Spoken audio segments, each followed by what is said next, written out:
بسم اللہ الرحمن الرحیم۔ السلام علیکم۔ حسین منی و انا من الحسین، حسین مجھ سے ہے اور میں حسین سے ہوں۔ جی ہاں، حضرت امام حسین رضی اللہ تعالی عنہ مدینہ میں پیدا ہوئے۔ بچپن سے ہی نبوت کے کندھوں کی سواری کی۔ اللہ کے پیارے حبیب صلی اللہ علیہ وآلہ وسلم بہت ہی زیادہ محبت کرتے تھے حضرت حسین علیہ السلام سے۔ اس سے زیادہ اور محبت کا کیا اظہار ہوگا کہ اللہ کے پیارے حبیب صلی اللہ علیہ وآلہ وسلم نے فرما دیا کہ حسین منی و انا من الحسین، حسین مجھ سے ہے اور میں حسین سے ہوں۔ اتنا بڑا فرمان، اتنا بڑا حکم، اتنا بڑا ارشاد، اب اس کے بعد بھی اگر ہم یہ کہیں حسین ہمارا ہے، حسین ان کا ہے، نہیں میرے بھائی، حسین سب کا ہے۔ حسین صرف آپ کا نہیں ہے، حسین ہر اس ایمان والے کا ہے جو اللہ کے پیارے حبیب صلی اللہ علیہ وآلہ وسلم سے محبت کرتا ہے، اور جو اللہ کے پیارے حبیب صلی اللہ علیہ وآلہ وسلم سے محبت کرتا ہے وہ یقیناً حضرت امام حسین رضی اللہ تعالیٰ عنہ سے محبت کرتا ہے۔ کئی واقعات ہیں جو یہ ظاہر کرتے ہیں کہ اللہ کے پیارے حبیب صلی اللہ علیہ وآلہ وسلم بہت ہی زیادہ پیار کرتے تھے۔ ایک دفعہ آپ صلی اللہ علیہ وسلم سجدے میں گئے تو حضرت حسین رضی اللہ تعالیٰ عنہ آپ کی پیٹھ پر سوار ہو گئے، تو آپ صلی اللہ علیہ وآلہ وسلم نے سجدہ لمبا کر دیا۔ آپ کی محبت کے بہت سارے واقعات ہیں جن کی مثال نہیں دی جا سکتی، ان کے واقعات بہت بیان کیے جاتے ہیں، لیکن ان کی سنت پہ عمل کم ہی کیا جاتا ہے۔ جب حضرت حسین رضی اللہ تعالی عنہ کی عمر 7 سال تھی تو آپ کے نانا جان اللہ کو پیارے ہو گئے۔ حضرت ابوبکر صدیق رضی اللہ تعالیٰ عنہ اور حضرت عمر فاروق رضی اللہ تعالیٰ عنہ کے دور خلافت میں بھی آپ کو اسی پیار و محبت سے نوازا گیا۔ حضرت عثمان رضی اللہ تعالیٰ عنہ کے دور میں آپ جوان ہو چکے تھے اور حضرت عثمان کے دور میں جہاد کرنا شروع کر دیا تھا۔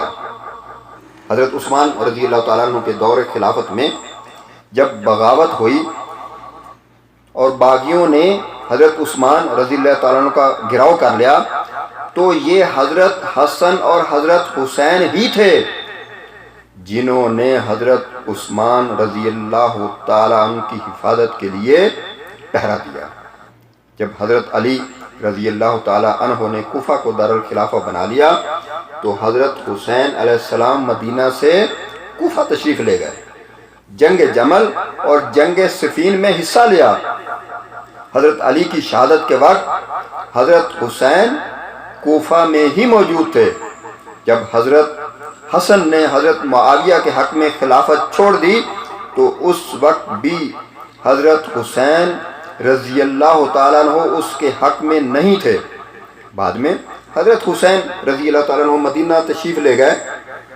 جب یزید کو ولی عہد نامزد کیا گیا تو اس وقت بھی حضرت حسین علیہ السلام نے اس کی تائید نہیں کی، کیونکہ یہ فطری عمل تھا۔ نبوت کی گود میں پرورش پانے والا پھول یزید کی بیعت کیسے کر سکتا ہے؟ چنانچہ جب حضرت معاویہ کا انتقال ہوا تو یزید نے زبردستی سب سے بیعت لینا شروع کر دی۔ حضرت حسین رضی اللہ تعالیٰ عنہ کو کوفہ سے بے شمار خطوط موصول ہوئے کہ آپ یہاں تشریف لے آئیں، ہم کوفہ والے آپ کی بیعت کے لیے تیار ہیں۔ حضرت حسین رضی اللہ تعالیٰ عنہ مدینے سے مکہ تشریف لے گئے، وہاں سے کوفہ کی تیاری شروع کی تو حضرت حسین علیہ السلام کو منع کیا گیا کہ کوفیوں پر اعتماد نہ کریں، کیونکہ یہ مثل مشہور ہے کہ کوفی لا اوفی، یعنی کوفی کا کوئی بھروسہ نہیں، کوفی کا کوئی عہد نہیں۔ لیکن حضرت حسین رضی اللہ تعالیٰ عنہ نے فیصلہ کر لیا کہ ان کے خطوط کو سامنے رکھتے ہوئے وہ کوفہ ضرور جائیں گے۔ حضرت حسین رضی اللہ تعالیٰ عنہ نے مسلم بن عقیل کو صورتحال کا جائزہ لینے کے لیے کوفہ بھیجا، تو ہزاروں کوفیوں نے حضرت مسلم بن عقیل کو اپنی وفاداری کا یقین دلا دیا۔ چنانچہ حضرت حسین رضی اللہ تعالیٰ عنہ کوفہ پہنچ گئے۔ جیسے ہی حضرت حسین کوفہ پہنچے تو یزید کو پتہ چلا، اس نے کوفیوں پر ظلم کرنا شروع کر دیا، جس کے ڈر سے سب کوفیوں نے غداری کر دی۔ حضرت حسین علیہ السلام نے سب کے نام لے کر کہا کہ آپ لوگوں نے مجھے خطوط لکھے اور یہاں آنے پر مجبور کیا، اب سب غداری کر رہے ہو۔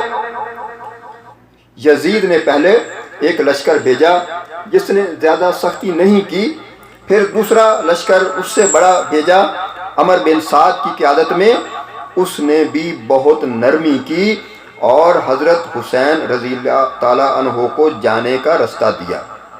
لیکن جب یزید کو معلوم ہوا کہ یہ سب لوگ کچھ نہیں کر رہے اور حضرت حسین رضی اللہ تعالیٰ عنہ سے نرمی برت رہے ہیں، تو اس نے پھر ایک بڑا لشکر شمر لعین، سب کہو لعنت ہو شمر پر، اس شمر کو جب لشکر دے کر بھیجا تو پھر اس نے آ کر فیصلہ کن معرکہ کیا اور سادات پر ظلم کیا۔ اس کو کوئی بھی ایمان والا قبول نہیں کرتا اور نہ ہی کوئی اس ظلم کو بھول سکتا ہے، حتیٰ کہ اس شمر نے خیموں کو آگ لگا دی تاکہ اس میں جو خط ہیں، جو گواہی کے طور پر ثبوت موجود ہیں، ان کو بھی جلا دیا جائے۔ چنانچہ سب خیموں کو آگ لگا دی گئی۔ حضرت حسین علیہ السلام اور ان کے 72 ساتھیوں نے اللہ کی رضا کے لیے اپنی جانیں قربان کر دی، لیکن یزید کی بیعت نہیں کی۔ کیوں؟ کہ اللہ کے پیارے حبیب صلی اللہ علیہ وآلہ وسلم کا فرمان ہے، حضرت حسن اور حضرت حسین جنتی نوجوانوں کے سردار ہیں۔ آپ سوچئے، جنت کے سردار یزید کی بیعت کیسے کر سکتے ہیں، یا یزید کو کیسے پسند کر سکتے ہیں؟ اس لیے یہ بیعت نہ کرنا ہی صحیح تھا، اور ہم حضرت حسین علیہ السلام کے ساتھ کھڑے ہیں اور انشاءاللہ کھڑے رہیں گے۔ آخر میں قتل حسین اصل میں مرگ یزید ہے، قتل حسین اصل میں مرگ یزید ہے، حسین زندہ ہوتا ہے ہر کربلا کے بعد۔